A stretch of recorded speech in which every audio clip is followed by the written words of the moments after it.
asalaamaaleykum wa rahmatullahi taala wa barakatuh jërëjëf mbokku téléspectateur ak téléspectatrice bu télévision nationale El Mauritania jërë ngeen jëf yéen tamit yéen ñi nga xam ni yéen a tàmmu seen émission xeltu di nu topp gaaw bu jot su fukki waxtu ak benn jote ñu ànd ak yéen di fi dalal ay kàngam ci biir réew mi di jéggi sax ba bitim réew tey jii nag ñu dalal leen kenn ci doomu réew mi di kilifa ci wàllu wi nga xam ni moom la nekk xam ngeen ni ci jamono ji ñu nekk nii ñoo ngi ci jamono boo xam ni jamono recensement la recensement nag suñ ko waxee mu jëm ci recensement yooyu nga xam ni dafa jëm ci askan wi jëm ci dëkkuwaay yi loolu nag ñi nga xam ni ñoom la ñu dénk li ni mel ñoom la ñu dalal fii tey jii ngir ñu waxtaan ak ñun fan la mbir mi toll xam ngeen ni ñaar fukki fan ak juróom ci weer wi nga xam ni moom la nekk di weeru décembre la ñu ko door war a jeex nag fukki juróom-ñeenti fan ci weeru janvier ci atu yees wi di nga xam ni atu ñaari junne ak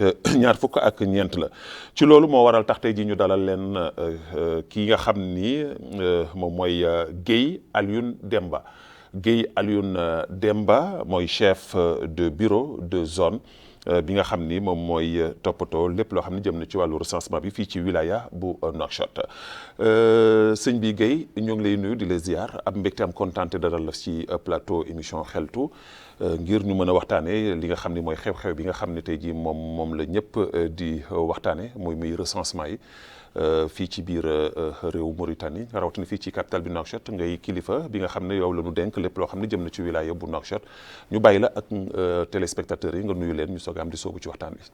jërëjëf sang bi ñu ngi leen di jaajëfal si opportunité bi ngeen ñu jox pour ñëw waxtaan ci recensement bi ñu dëgmal. donc bi ñu tàmbalee comme ni nga ko waxee si sa ndorteeltu kaddu. bi ñu tàmbalee le 25 et fas yéene ko terminé incha allah le 9 incha allah. voilà alors sama laaj bu njëkk sax moom mooy nan la mbir mi demee.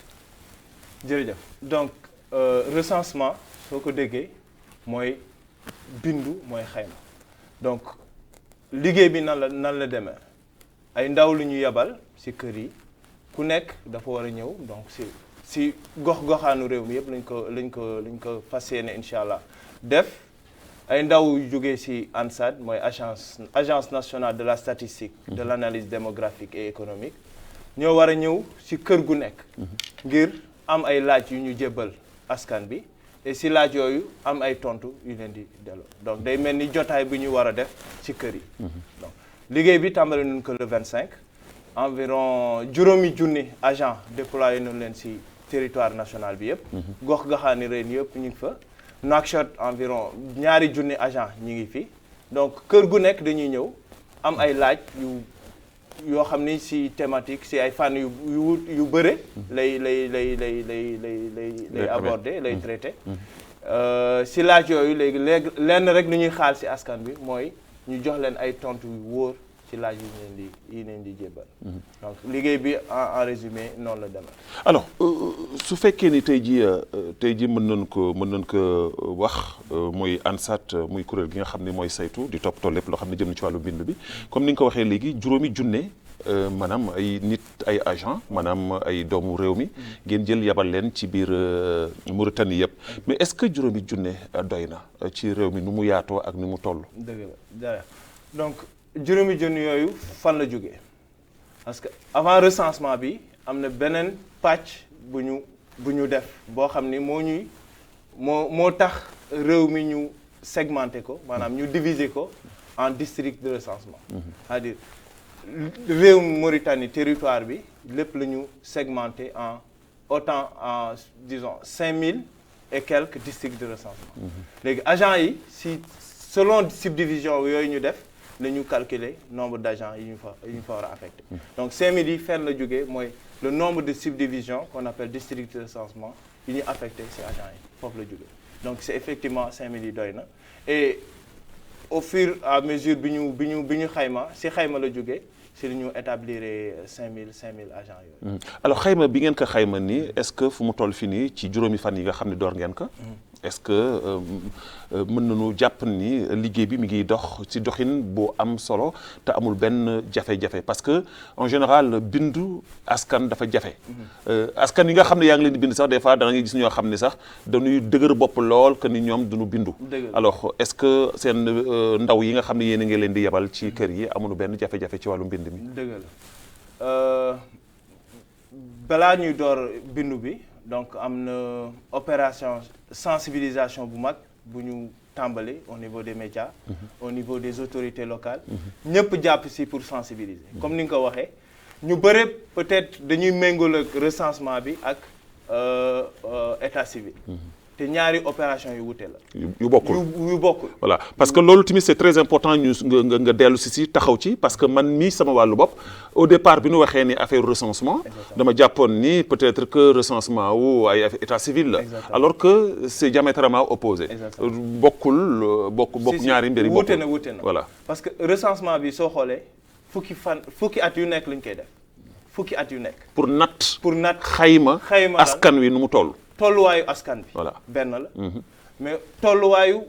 yeneen fànn ci société bi maanaam économie sooy xool éducation tey ñaata xale nañu am ci Mauritanie yu toll ci dem école ñaata loon recensement bi moo ñu koy jox tey jii ñaata infrastructure de santé lu ñu am en Mauritanie tey jii population bi ñaata distance mooy séparer on va dire les ménages de ces établissements de santé donc recensement bi d'accord dañuy wan ñaata lañu dañuy jox ñaata lañu en termes de population mais dina jox aussi d'autres informations yoo xam ni recensement bi kese moo ñu ko mën a jox parce que recensement kese mooy opération boo xam ni dina dem ci bépp gox ci Mauritanie ci bépp ménage en Mauritanie. On parle de l'habitat, ça veut dire que même dëkkuwaay yi. exactement même dëkkuwaay yi. c'est-à-dire soo ñëwee léegi nit yi nan la ñu dëkkee ñaata ñoo ci am ndox ñaata ñoo am infrastructure sanitaire hygiène donc lépp loo xam ne ci dëkkuwaay caractéristique de l'habitat lépp dañ koy aborder ci recensement bi moo tax recensement bi wuute nag bind. parce que dafa am lu ma ci xaw a jaaxal mooy dafa am koo xam ni daf ma wax ni ma duñu dugg biir këram bi mais bi nu duggee dañ ko laaj même frigo bi verre bi sax dañ koy laaj lan moo waral tax tey jii ñuy recenser sax bouteille bi nekk ci kër gi wala. très bien dafa suñuy évaluer conditions de vie de ménage ay fànn yu bëri conditions de vie de ménage dina aborder ay questions liées à l'accès à l'eau l'accès à l'électricité l'accès au combustible propre mais dina dem aussi si le confort dans le ménage mooy est-ce que am ngeen télé est-ce que am nga am rajo est-ce que am ngeen accès à l'internet accès au téléphone mobile etc. si conditions de vie aussi dina am accès disponibilité de frigidaire etc. yooyu suñ koy natt day ñuy jox d'autres éléments non monétaires pour évaluer on va dire le niveau de vie des ménages. parce que suñuy évaluer niveau de vie am na ay écoles yu bëri am na ñoo xam ni ils vont plus sur une approche monétaire pour ni ok donc niveau de vie il faut nga am peut-être de niveau de revenu de tel niveau pour ñu ni la yow tu es dans de bonnes conditions ou pas mais ça va au-delà de ça donc c'est pourquoi tous ces éléments ñuy jël si di ko natt à travers le recensement nous permettent dans une autre approche d'évaluer on va dire les conditions de vie des ménages. Voilà. Alors ci loolu tey jii fu mu toll fii nii door ngeen que le 9 janvier la war a jeex du 25 au 9 janvier mais man question yu bëri yi nga xam ne ñoo ngi ma koy posé mooy mënuñu recenser en 15 jours wala moins de 15 jours toute la population mauritanienne ci façon bi ñu koy doxee. est-ce que bàyyi ngeen ci xel que ni comme askan wi déjà am na ñoo xam ni nekkuñu sur place xalaat nañu ni que ni lii tey jii c'est important pour ñu def ko waaye gëm nañu ni xëy na moment bi ñuy dellu si dana fekk na peut-être que recensement bi ñu arrêté ko alors est-ce que yaakaar ngeen ni ci diir bu gàtt boobu daa ngeen ci mën a recenser askan wi yëpp. D'accord donc suñuy dellu si recensement lu ko tax a jóg mooy c'est une photographie de la population en instant T parce que population bi photographie boobu mënoo ko jëlal diir bu gudd sinon day changer parce que population wu tey ji sooy xool suba changement yu bëri dina si am. parce que day bare dana am ñu déplacé dana am ñu génn àdduna dëgg la et cetera. Donc plus durée bi limité wu plus meilleure est la photographie de la population. C'est pourquoi li tàmbaluñ ko tey comme ni ma waxee Mauritanie kii mooy 5e expérience sous recensement. Donc 2013 2000 88 77 yëpp ay recensement la woon. te diir bi def naa au niveau international diir bi lu ñu définir la comme une norme. Donc ces 15 jours sont définis. Maintenant su weesoo loolu agent yu ñu recensé agent recenseur yi ñu recruté yi donc on les a recrutés pour une durée de 1 mois. Donc juste pallier au cas où si la durée de 15 jours doyul dinañu am une petite marge. Mais yaakaar nañu vu l'évolution des choses parce qu'aujourd'hui on est au 5e jour du recensement et si je peux avancer un chiffre c'est on va tourner autour de 30 à 40% de dénombrement. ci 5 jours exactement. Donc inchallah si liggéey bi continuer et que si askan bi ñëpp jàppee si liggéey bi inchallah si 15 jours yi le 9 dina fekk ñu terminer. Est-ce que ngeen baal ma démb maa ngi woon si terrain bi. Au niveau de Elmina Riyad Sebra et pour voir un peu l'évolution des choses et jàpp nañu ni vraiment inchallah le 9. liggéey bi dina antu inchallah. Est-ce que amul benn gàllankoor boo xam ne am na ci. Très bien ci wàllu maanaam logistique. Très bien non côté logistique généralement je pense que lépp antu na maintenant gàllankoor gi peut-être c'est le manque de communication peut-être qui n'a pas atteint certains le refus de collaboration si ñoo xam ni peut-être amuñu démb maa ngi woon ci terrain bi on me parle de cas de refus yoo xam ni peut-être nit ñi xamuñu exactement de quoi il s'agit parce que recensement bi du ay Mauritaniens kese c'est aussi bien les Mauritaniens et les étrangers vivant sur le territoire national. Et souvent peut-être par manque d'information étrangers yu bëri nanguwuñu ñu recenser leen pourquoi xamuñu exactement le pourquoi du recensement moo tax képp koo xam ni mën na bind am na xalima pour bind am na kàddoom mën na yegg ci ñenn ñi war na diffuser message bi pour ñëpp bokk ci recensement. Mais su fekkee ni dem na ba tey jii ñooñu nga xam ni dañuy dund ak ñun ci biir dëkk bi muy ay étranger su demee bay bañ di bindu lan moo leen ci mën a fekk est-ce que parce que on peut dire peut-être ki nga xam ne moo dëkk ci biir dëkk bi sax taxaw ni man du ma bindu wala nangam ak nangam parce que am na xëy na lu muy ragal waaye ki nga xam ne dafa dëkk ci biir dëkk fekk si ñëw ci biir dëkk je pense que ni kooku suñu lay bind ci benn mbir waroo bañu bindu lan moo leen ci mën a fekk su fekkee ni bindu wunu. D'accord mais avant may tontu peut-être sa laaj boobu déjà pour juste dire que la collaboration bi ñu am avec l'OIM avec ambassade du dëkk yi représentant dëkk yi fi nekk yépp pour encore une fois communiquer sensibiliser parce que la plupart des ñuy refuser wala ñuy bañ bindu c'est parce que xamuñu exactement la ñu si woon dañ koy jàppee ne peut-être ay problème papier la wala kayit en réalité c'est pas ça donc on a mobilisé mooy ambassades yi l'OIM a beaucoup de points focaux au niveau de ces quartiers là ñëpp mobiliser nu leen jox nu leen les contacts qu'il faut pour un peu faciliter on va dire la sensibilisation et l'accompagnement de ces différents intervenants pour faciliter un peu le recensement. Maintenant lan moo leen si mën a fekk muy doomi réew mi wala keneen ku bokkul si réew mi obligation la. C'est-à-dire il y a une obligation statistique buy wax ni képp koo xam ni am na ndaw bu jógee ci ANSAT ñëw war a def recensement yoon la nga tontu ci recensement boobu loolu moom yoon la donc c'est une loi qui est là donc képp koo xam ni mi ngi Mauritanie di yeewoo Mauritanie war na dalal agent yi te tontu ci laaj yi ñu leen di jébbal voilà. Alors ki nga xam ni dafa dëkk moom kese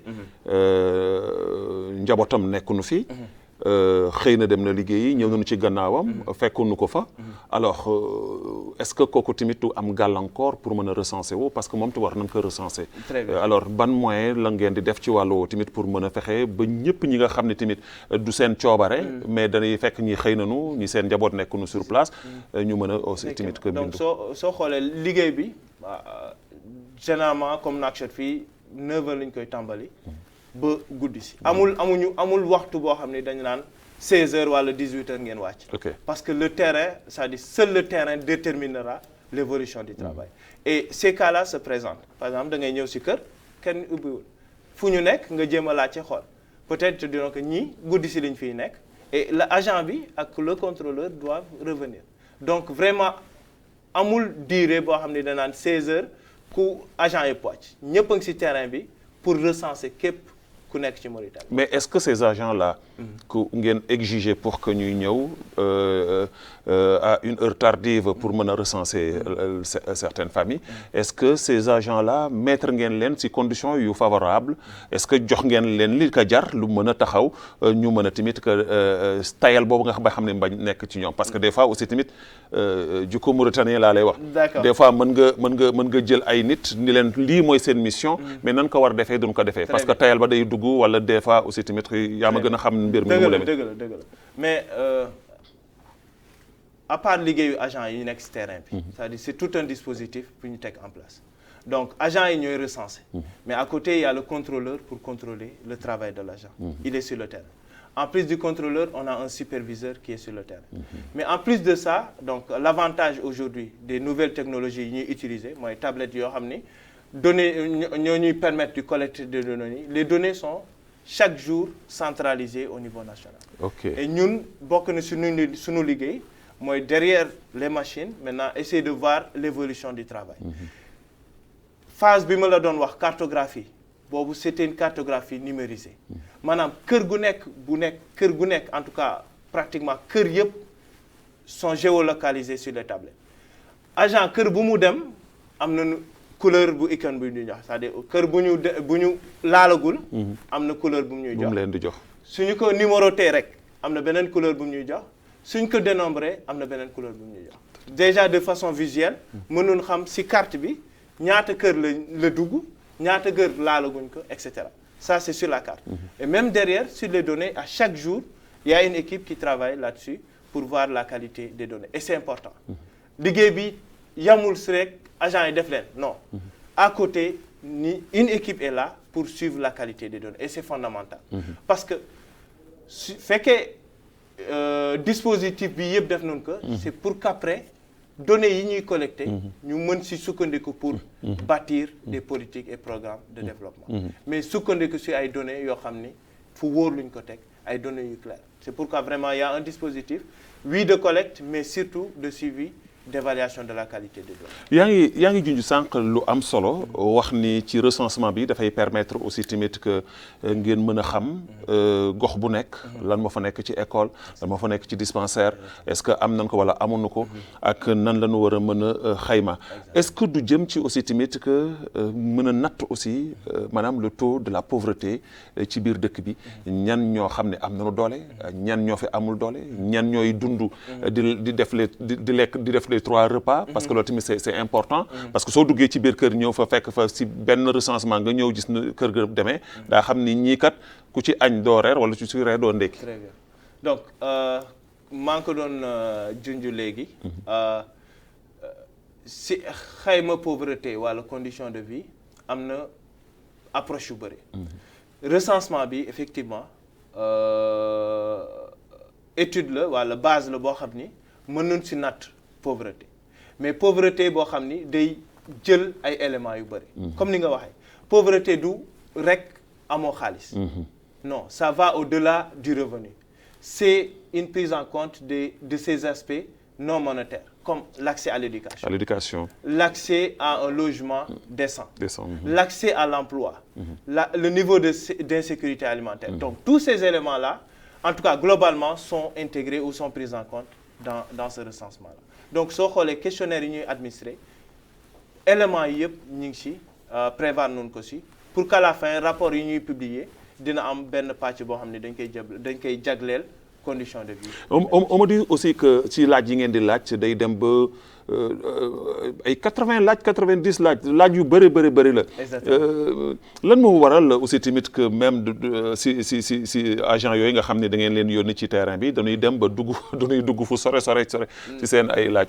lan moo ko comme ni ma la ko waxee c'est-à-dire recensement bi mooy la seule opération statistique boo xam ni day dem si gox-goxaan yëpp si bépp ménage bu nekk si Mauritanie donc sur 10 ans benn opération boobu rek nga am donc yow sooy imaginer politique locale soo koy teg mais da nga soxla données mais mënoo am benn donnée agrégée au niveau national donc recensement bi rek nga am pour mu jox le détail yu chaque gox-goxaan donc c'est pourquoi on a profité de ce recensement pour capter les informations clés les informations clés qui permettent d'une part de définir comme je disais des politiques et programmes de développement au niveau national et même au niveau local donc soo xoolee sunu gox-goxaat yi am nañu élément pour saytu ou pour natt tolluwaayu éducation accès à l'éducation tolluwaay yooyu mais même pour le suivi de ces programmes qu'on définit recensement bi moo ñu koy permettre parce que après recensement bi il y a beaucoup d'autres opérations statistiques yu ñuy def mais du egg ci gox-goxaat yëpp mënul nekk parce que c'est une opération d'envergure lourde boo xam ni voilà on peut pas se permettre chaque année de faire de très bien lan moo ci bees ci recensement yi nga xam ni def nañ ko parce que bii mooy 5e bi exactement lan moo bees ci diggante bi nga xam ni moom lañuy def tey jii muy 5e bi ak yi nga xam ni weesu nañ ko ok li ci bees bëri na li ci bees déjà c'est la digitalisation du dispositif du recensement digitalisation à tous les niveaux déjà recrutement agents yi ce n'est plus un dossier boo xam ne da nga koy déposer donc les agents avaient accès à une plateforme foofu la ñu defee soumettre seen candidature l'évaluation de ces candidatures tout était numérisé ça c'est d'une part bi ñu paree formation bi aussi formation bi dootul ku nekk formé à sa manière non on a voulu harmoniser le contenu de la formation pour que ñëpp bokk même niveau de compréhension des choses loolu c'est digitalisé mais léegi soo xoolee outils de collecte yi ñuy utiliser sont digitalisés maanaam tablettes yi agents yi yore di jébbal seen laaj c'est digitalisé la remontée des données de façon automatique est digitalisée wuute nag avant yoo xam ni da ngay gis agent ak téere lay yor di bind suñu paree centraliser des piles de documents après passer à la saisie étape yooyu bi jàll nañ ko donc vraiment ay jéego yu ñu dox la et ay avantages là aussi parce que suñu paree recensement bi la publication de la qualité des données est améliorée parce que si programme yi ñu outil de collecte boobu dina nous permettre vraiment d'insérer un certain nombre de contrôles mais derrière comme ni mu ko waxee il y a toute une équipe qui se charge de la vérification quotidienne de la qualité de ces données-là donc loolu yëpp suñu ko defee après les rapports vont suivre dans des délais raisonnables. Alors ñi nga xam ni ñoom ñooy doomu réew mi nga xam ni ñoom ñooy dund ci bitim réew. Est-ce que c'est lu ñu bokk. Très bien donc doomu réew yu dund ci bitim réew ci lu ñu bokk parce que soo xoolee ci questionnaire bi il y a un volet émigration il y a un volet immigration donc ñu bokkul ci réew mi te dund ci Mauritanie. bokk nañ ci mais ñu génn ci réew mi également daañu xam ñaata loolu quels sont leurs profils en termes d'âge au cours des 5 dernières années ban niveau d'instruction la ñu demee lan moo leen yóbbu fan la ñu dem donc yooyu question yëpp ñu ngi koy aborder ci recensement. mais ñooñu seen recensement da ngeen am ñu ngeen envoyé foofu wala dafa am fii au niveau. exactement de la de ci réew mi lan fii la ñu jógee seen ay mbokk ñoom ñoo leen koy wax. très bien donc comme fii la ñu jógee donc ci kër yi ñuy dem su amee ay ñoo xam ne dañu dem gàddaay bitim réew. donc daañu wax ñaata lañu ci kër gi et joxe un peu leur profil.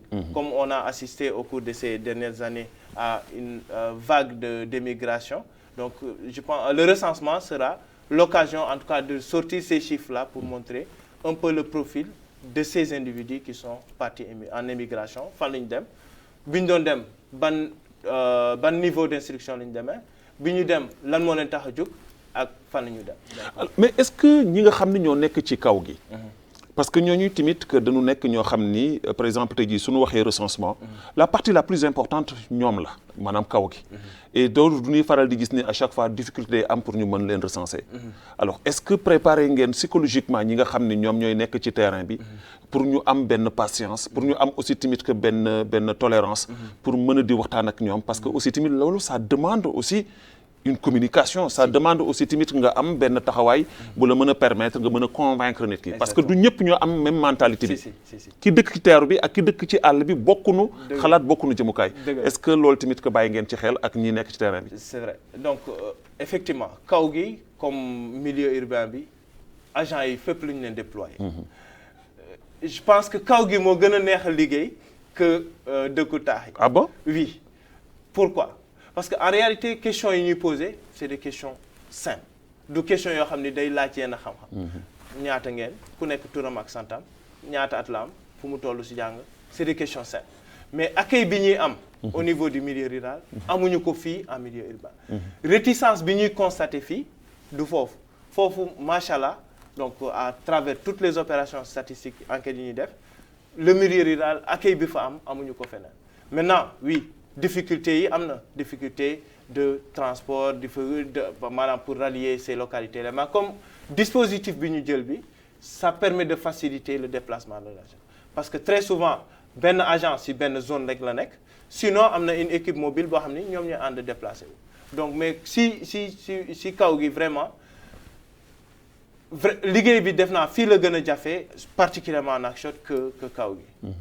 alors est-ce que tey jii parce que gis naa barki démb koo xam ne duñu toogaale ñoo ngi toogaale di waxtaan. ñu dugg biir këram.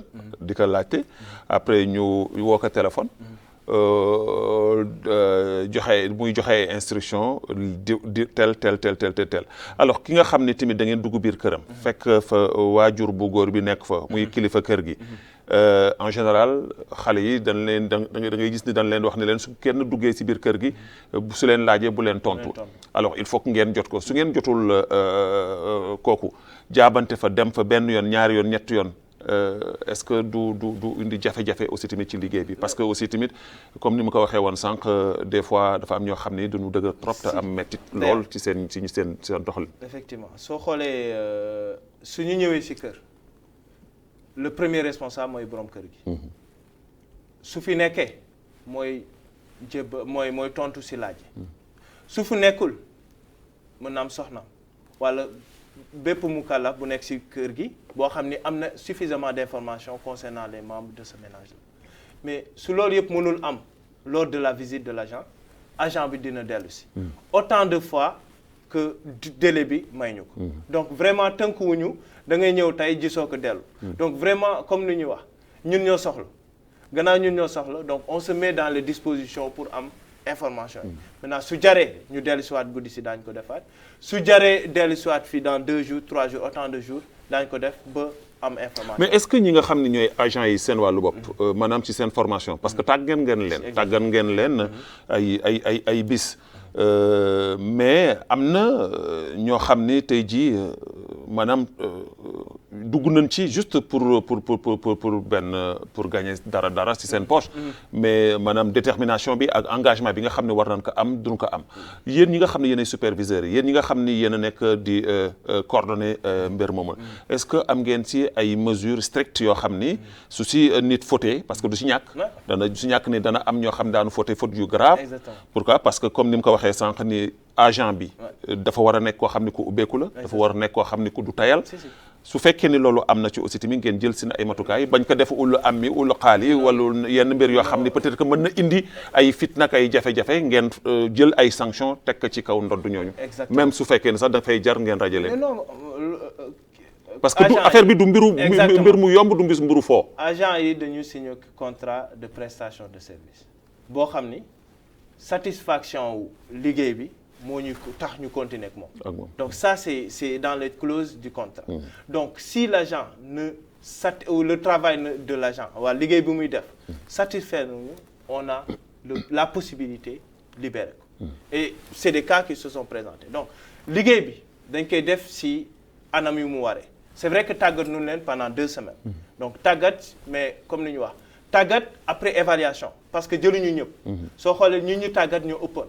mais après il y a eu un test mais on a pris les meilleurs dans ce test-là et ces meilleurs-là on les a affectés. am na liste d'attente aussi am na liste d'attente et commencé nañu utiliser d'attente parce que bi ñu tàmbalee liggéey bi am ñu démissionné am ñoo xam ni vraiment liggéey bi moo finalement mënuñu ko supporter am ñoo xam ni bon ñun yaakaaruñu woon affaire bi nii la méttee parce que liggéey bu métti la. tout à fait liggéey agent recenseur bu complexe la parce que man am na koo xam ni si agent yi la bokk au niveau du Trarza. mais daf ma woo wax ma ko. exactement ma Babacar mais je pensais que ne affaire bi lu yomb la mais ce n'est pas du tout facile. du tout facile voilà du tout facile. donc loolu moo tax ma wax ni il faut que vraiment des mesures yu dëgër. Exactement. Pour mën a permettre que vraiment ngeen accomplir cette mission sinon rek vous risquez de passer à côté. Exactement. Et ce qui se passe c'est après formation bi comme ni mu la ko waxee bi ñu leen évaluer donc dañ leen affecté.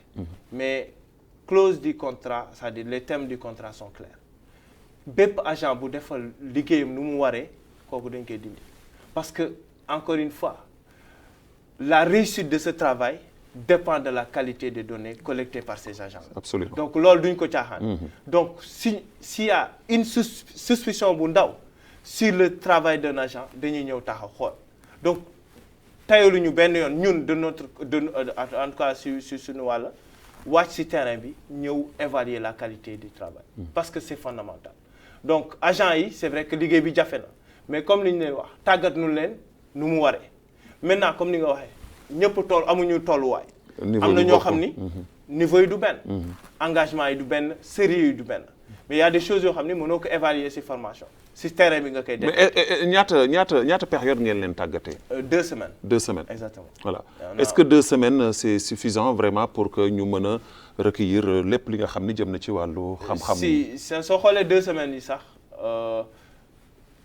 formation bi on va dire c'est une formation en cascade parce que il y a différents intervenants superviseurs yi nit ñi njëkk formé ak contrôleurs ñoom bi ñu leen formé ñoom tamit ñoo waroon former agents yi bi ñu leen formé comme ni mu la waxee les outils de formation étaient harmonisés donc dañu leen valider avant ñu koy jàllale mais formation bi soo xoolee théorique bi am na si mais pratique bi am na maanaam tàggat bi vraiment 2 semaines c'était suffisant pour théoriquement xam concept yi mais surtout de façon pratique maîtriser application ak outil de collecte bi ñu def. Voilà parce que dafa am benn problème boo xam ni soo ko xoolee. ci recensement état civil yi nga xam ni jàll na fi. bari na ay erreurs yu ci am. maanaam ci bindu tur yi. des fois ñu bëgg a bind Alioune Guèye ñu ñëw bindee que mën nga bindee G. bindee que AYE ak yeneen mbir yoo xam ne am na. alors parce que loolu tamit dafay poser problème te il paraît parce que am na en tant que taskatu xibaar. am na ay xalaat maanaam ñoo xam ne man laaj naa leen seen xalaat laaj leen mais duñ may wax ni ma. si surtout ñi nga xam ne ñooy agents yi. am na ay erreurs yoo xam ne ñoom seen bopp duñ ko reconnaître que ni duñuy def erreur mais suñu defee erreur bi après suñu ñëwee ci seen superviseur wala seen responsable après daanu ko géem a corriger nan lay correction boobu mën a yombee parce que souvent ci wàllu bind bi wàllu recensement yi toujours dafay am problème. dana am lu leen rëcc. bon déjà tur yi. comme ni nga ko waxee. c'est-à-dire en réalité tur bi ngay joxe. C'est vrai que de nous permettre de vérifier que agent bi ñëw na ci tel mais encore une fois recensement bi soo koy xool sa tur ni ñu koy bindee vraiment amuñu ci intérêt. li ñu soxal dëgg mooy contenu de l'information yi ñu am maanaam. niveau jàng tur bi moo leen intéressé yéen. non par exemple soo ñëwee ci kër gi. ma ne ok man sama kër je m'appelle Alioune Guèye noo ko bindee en termes de traitement de données. Tur bi du fa mës a fee. maanaam tur bi c'est juste peut-être indicatif pour dire ñëw naa kër tel ñii ñoo fi nekk comme membre. Okay. Mais l'utilité du tur ou du nom amul benn utilité si analyse yi ñuy def. Parce que analyse yi ñuy def encore une fois c'est des analyses statistiques. Donc tur du fa mës a fee. C'est des analyses statistiques confidentielles mais yoo xam ni ñun ay indicateurs la ñuy calculer donc tur du fa mës a fee. Donc peut-être l'agent peut se tromper en écrivant mal le nom mais vraiment amul incidence amul importance dara amul solo amul incidence voilà amul solo amul incidence sur le travail. Par contre yeneen information yi ñuy jël mooy âge bi mooy sexe mooy niveau d'instruction mooy autant de toutes ces questions qu'on a posées ce sont ces questions-là qui sont déterminantes. Donc ça veut dire que là il faut que maanaam population bi ci boppam. ñu xam ni ce recensement-là ce n'est pas un recensement d'état civil. Non. Voilà, c'est juste pour la population et pour l'habitat. On va voilà. Loolu c'est très important, il faut que ñu insister sur loolu pour mën a leeral nit ñi. Ba jusqu'au dernier jour. Voilà. Parce que ñu bëre. Voilà. dañ ko naan bindu. Voilà. ñëpp jàpp nañu bindu c'est pour avoir des papiers. Papier. te bii bindu amul benn lien ak loolu parce que man dama am ñu bari ñoo xam ni dañ ma ci laaj Babacar lan laay def pour mën a bindu pour mën a am këyit man leen attention kii du pour état civil ça n'a rien à voir avec l'état civil voilà loolu tamit dafa jaral leeral rien du tout et la finalité du am papier ñii ñëw si kër yi di am ay laaj yu leen di laaj finalité du defal leen ay papier finalité mooy jox les décideurs politiques au niveau central régional et local ay information yoo xam ne daañu si mën a sukkandiku ngir fii ak les 10 prochaines années que politique yi ñuy teg ñu mën ko lal si ay information yu fiable si information yoo xam ne dañ dafa mel ni soo xoolee ñaata xale ñoo am âge scolarisation recensement bi moo ñu koy jox donc suñu amee xayma boobu nombre d'écoles yi ñu war a tabax nombre d'enseignants nombre yooyu yëpp lii la tënku et loolu il faut ñu bàyyi xel ñoomee tamit ñi nga xam ne ñooy askan wi que ni du pour joxe ceeb pour joxe dawlin pour joxe leneen voilà loolu tamit c'est important de préciser ça parce que c'est vrai que am na ñu koy laaj opération yu bëri jaar nañu fi te ñu bëri jàpp na ne foo gisee enquêteur maanaam am na tuuse bu ñuy joxe am na ndimbal bu ñuy joxe te amul ndimbal bii amul ndimbal bii bokkul ak état civil bii dina nous permettre ñu am ay en tout cas ay xibaar yu leer yu si fànn yu bëri et vraiment attente bi auprès de la population wala appel bi loolu la mooy askan wi fi nu toll woon parce que Mauritanie ñu bëri ba tey jii suñu waxee dañuy wax ni ñii dañuy wax 3 millions 500 ñii di wax 4 millions ñii di wax ni dépassé na que ñi ba tey gën xamuñu lii dana tax ñu mën a xam population bi nu mu toll. exactement et boole ci encore tey jii est-ce que mën nañu xam su fekkee ni seen statistiques yu mujj yi am ngeen ko. fan la askan wi tolloon. très bien donc. ak fan la ñu jaar recensement bu mujj bi ñu def. donc ça date de 2013. moo ñu joxoon une population de 3 millions 570 000 habitants.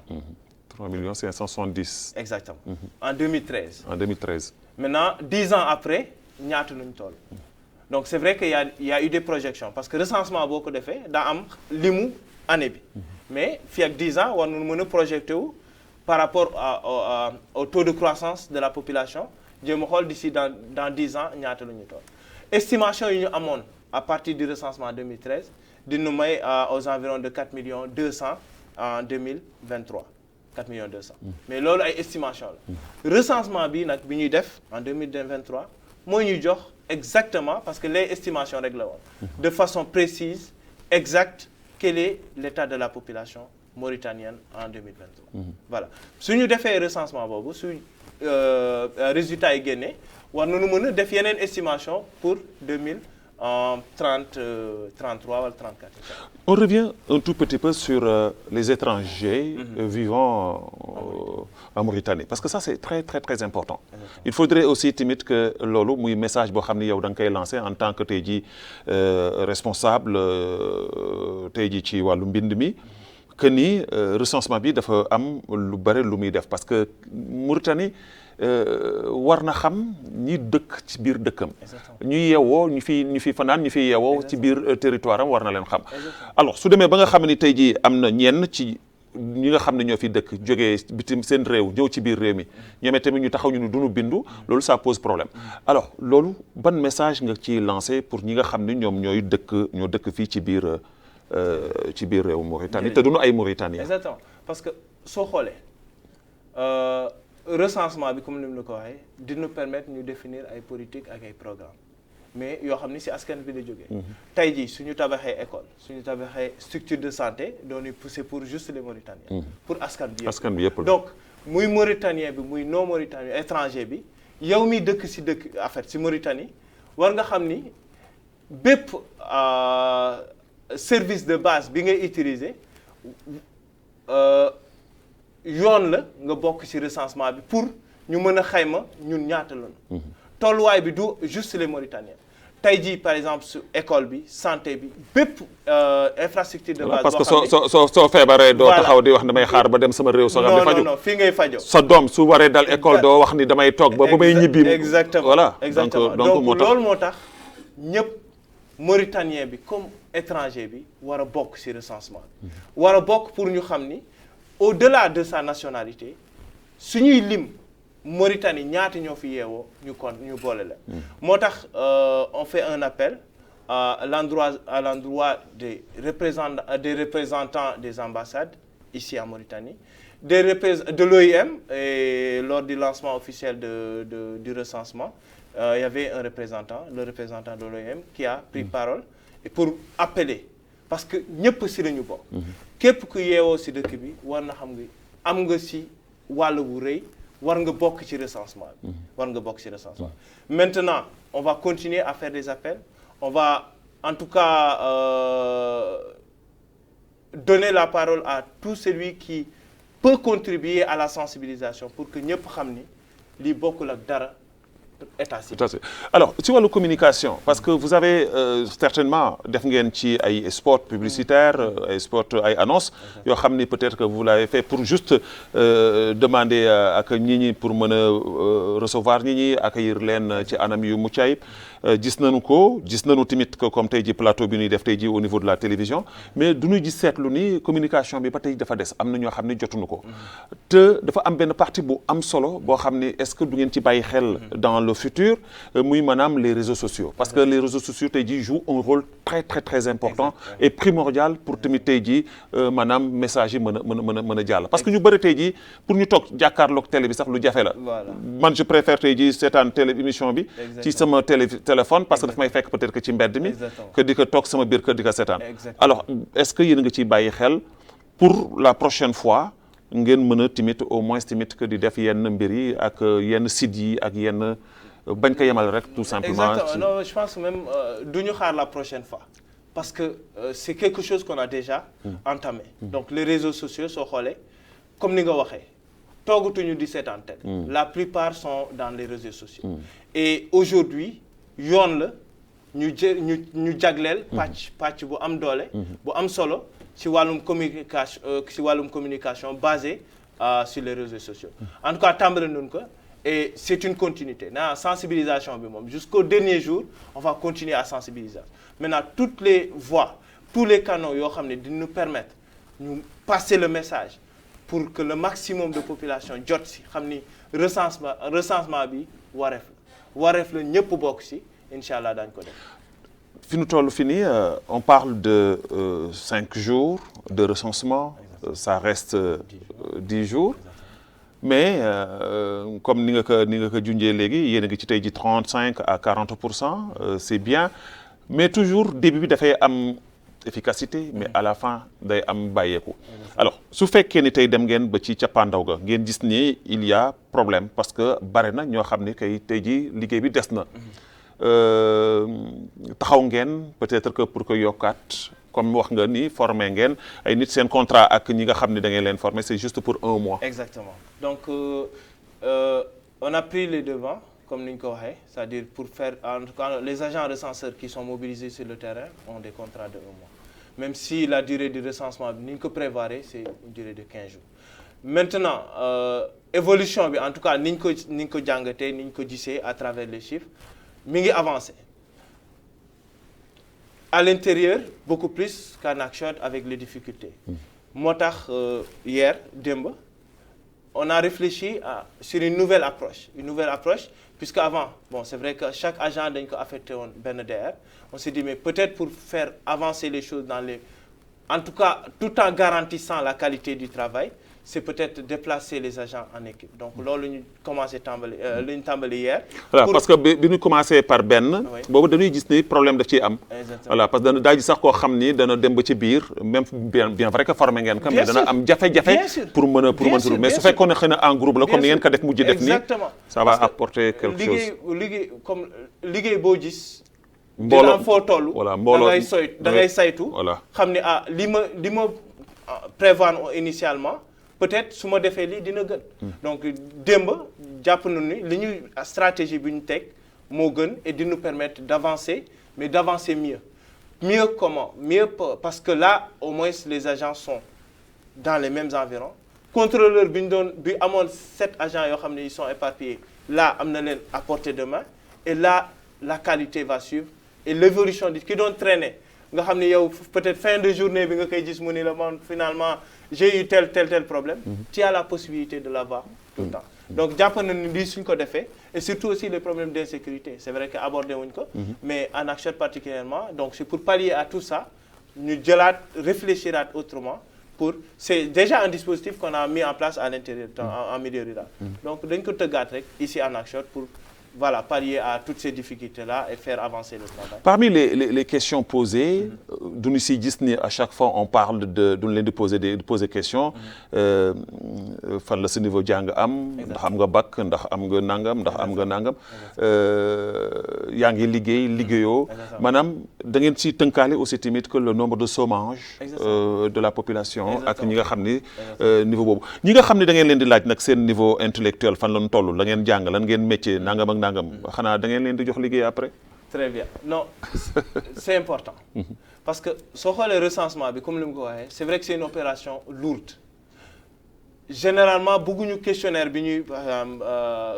bi doon lu volumineux mais on a des priorités emploi si la bokk éducation si la bokk xam tolluwaayu njàng mi c'est fondamental parce que aujourd'hui bon avec les difficultés de l'éducation c'est important aujourd'hui d'avoir en tout cas à travers ce recensement boo xam ni dina dem ci bépp gox pour évaluer en tout cas l'accès à l'école le niveau d'instruction et cetera loolu yëpp suñ ko defee c'est pourquoi à la fin de ce recensement ñu ni ok peut-être en Mauritanie le taux de scolarisation est de tel mais ce taux-là il n'est pas uniforme partout donc on verra certainement et c'est le cas des disparités qui sont là sur lesquelles des politiques ciblées doivent être bâties.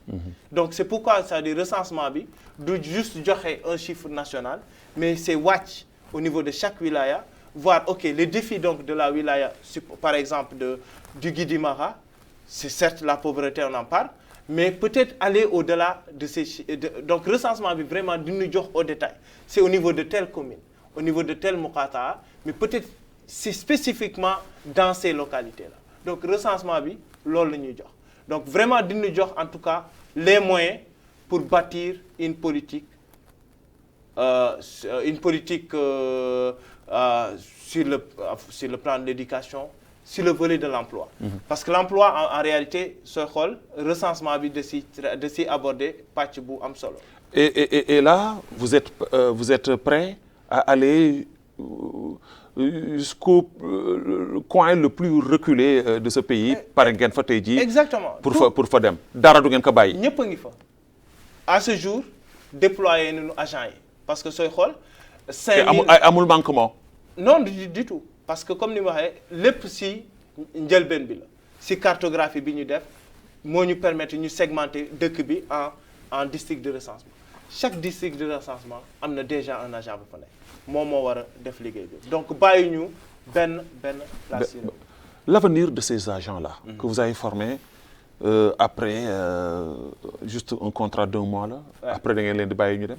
Exactement bon malheureusement donc comme ni nga xamee donc l'agence nationale de la statistique day habituellement liggéey ak ñu bëri donc am na ñoo xam ni dina liggéey ak selon les opérations dina jël ay diir yu gudd 2 mois 6 mois et cetera mais recensement bi donc comme c'est une durée de 15 jours donc contrat ou 1 mois donc c'est des contrats de prestation de mais ëllëg su ngeen leen soxla da ngeen leen di waat exactement donc l'avantage maintenant en tout cas après ce recensement donc il y aura une base de données boo xam ni c'est à partir de laquelle toutes les opérations futures parce que recensement bi benn opération statistique la mais entre des recensements il y a plusieurs opérations statistiques yoo xam ni on fait appel à des prestataires de services et la base sera ces agents-là qui seront en tout cas mieux évalués qui seront en priorité recrutés pour ces prochaines opérations. Et le résultat final kañ la ko population bi mën a xaar.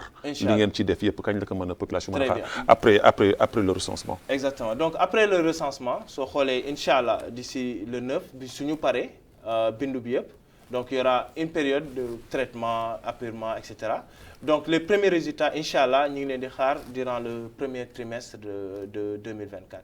Donc ça, c'est pour nous donner un peu l'état de la population. Et après, il y aura beaucoup de publications qui vont sortir juste après. Ce fut le cas lors du recensement de 2013. Et voilà, yooyu yëpp dina permettre, comme on dit, de déposer sur la table des décideurs étatiques comme des partenaires privés loo xam ni daañu si mën a sukkandiku pour tabax ëllëg bu gën a jàppandi. bu gën a yees. Monsieur Guèye l'émission tire à sa fin mais balaa ñuy jeexal bëggoon naa aussi tamit que ñu taxaw ci benn mbir parce que tamit que c'est très très très important parce que gis nañu ni tey jii ci recensement bi ngeen di def xëy na comme ni nga ko junjee dana aider lu bare askan wi jàppale leen ci lu bare surtout seen wàllu dëkkuwaay yi mais aussi tamit que ci bérébu fajukaay yi ci bérébu école yeeg ak yi ni mel gis nañu ni am na ay quartier yoo xam ni tey jii fii ci biir réew mi da nga fay dem doo fa gis école doo fa gis dispensaire doo fa gis dara pour ñu faju du ñuy jéggi dem fële xëy na du ñàkk ne xëy na lii ngeen di def muy recensement bi dana mën a aider aussi l'État pour que aussi tamit que ñoom seen bopp su ëllëgee ci seen ay projet ñu mën ci taxawal dara mais tey jii yow en tant que tey jii kilifa buy dox ci wàll wi tey jii am ci responsabilité bu mag ban message tey jii nga mën a jël lancer ko ak ñi nga xam ni ñoom ñooy autorité yi d'abord avant ñuy wax waxu askan wi parce que askan wi moom defe naa ne sensibilisation bi am na mais ban tey jii conseil nga leen di jox pour que ñu mën a aussi tamit que gën a taxawaat ci mbir mi parce que lii du lu yomb mais tamit du loo xam ne lu nu war a négliger la. Exactement donc appel bi may def mooy appel bu ñu def déjà auprès de toutes les autorités. mooy leur implication pour faciliter un peu le déroulement de l'opération. mooy autorité politique administrative locale imam képp koo xam ne jàpp nga ni man sama baat de su ma ko yëkkatee. dina faciliter liggéey bi war na ko yëkkati. imam yi gis nga vendredi bi xutba yi bëre si loolu lañ ko jagle donc képp koo xam ne jàpp ne man su ma yëkkatee sama kàddu dina faciliter liggéey dina tax ba liggéey bi jàppandi war na jël kàddoom képp koo xam ne dafa jàpp ni man su ma bindee dina tax liggéey bi gën a jàppandi les influenceurs aujourd'hui on a parlé des réseaux sociaux donc ñii ñëpp dañu war a mobiliser donc comme je dis liggéeyu communication du taxaw tant que opération bi jeex mais même après mais durant ce déroulement en fait durant le déroulement de l'opération en tout cas tous les moyens seront mis en œuvre pour que communication bi jàll donc auprès des autorités loolu la ñu xaar si ñoom mais aussi ñi ngi jaajëfal autorité wu Nouakchott yi fii parce que côté insécurité vraiment am nañu si taxawaay bu mat sax parce que y a certains agents certaines zones yoo xam ni vraiment ay zones d'insécurité ils ont mobilisé la police pour faciliter et pour accompagner les agents dans ces quartiers là vraiment taxawaay boobu la ñuy xaar si ñoom képp koo xam ne jàpp ne zone bi c'est une zone d'insécurité xaar ma amay éléments yu ma teg si yu ma booleeg agents yi recenseurs yi pour faciliter leen seen travail war na si taxaw donc vraiment appel bi loolu la appel pour accompagner. Et ce qui est important dans tout ça même man je dis souvent que ni ci jamono ji su Mauritanie soxla askan wi yëpp war a jóg. Très bien. Par exemple tey ji amatul politique amatul parti bi laa bokk amatul fii laa bokk ñëpp ci war a yëkkati seen kàddu les hommes politiques ñoom ñëpp dañu war a tey ji def benn sensibilisation parce que li ñuy liggéeyuluñ ko pour le président de la République ou le ministre ou le directeur duñ ko liggéeyal c'est pour toute la République donc c'est très important. Exactement l'avenir du pays. L'avenir du pays. Voilà. Ça va au-delà. Parce que, comme nous l'avons dit, c'est à partir de ce recensement qu'on va définir, qu'on va évaluer déjà les cadres de suivi. ëllëgu réewu Mauritanie. Parce que ñu ngi wax gaz di wax pétrole. Voilà. Mais tey jii war nañu xam exactement. xayma bi nga xam ni moo nekk fii ci biir réew mi. Exactement. Voilà loolu c'est important. donc si wàllum napp gi. si wàllum sàmm gi. si wàllum mbay gi. tous en tout cas aspects yooyu yëpp jël nañu leen en compte dans ce recensement là et voilà je pense que appel bi loolu la aux endroits des autorités. Voilà maintenant peut-être il y a un élément aussi. bu ñu dégg tout récemment dans les réseaux sociaux qui on va dire détourne un peu le message. Voilà, justement parce que là c'est très important foofu nga laal parce que dama bëggoon naa fa jeexale parce que xam nga réseaux sociaux yi dafa xaw doy waar. Très bien. Bon par exemple des fois nit ñi dégg benn affaire des fois jël information bi joxe ka neneen loo xam ne mën na détourner lu bare et puis mën na yàq lu bare loolu tamit que jar na nga taxaw ci.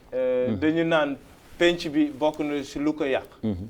ñu xamul am sañ-sañ wax. tout à fait. mais aussi bokk na si ñu lu ko yàq ñu am xam-xam bañ a wax. D'accord, donc comme opportunité bi may nunu ko. pour wax ci lii. je pense que en tout cas faut pas détourner l'objectif de ce recensement. L'objectif il est clair.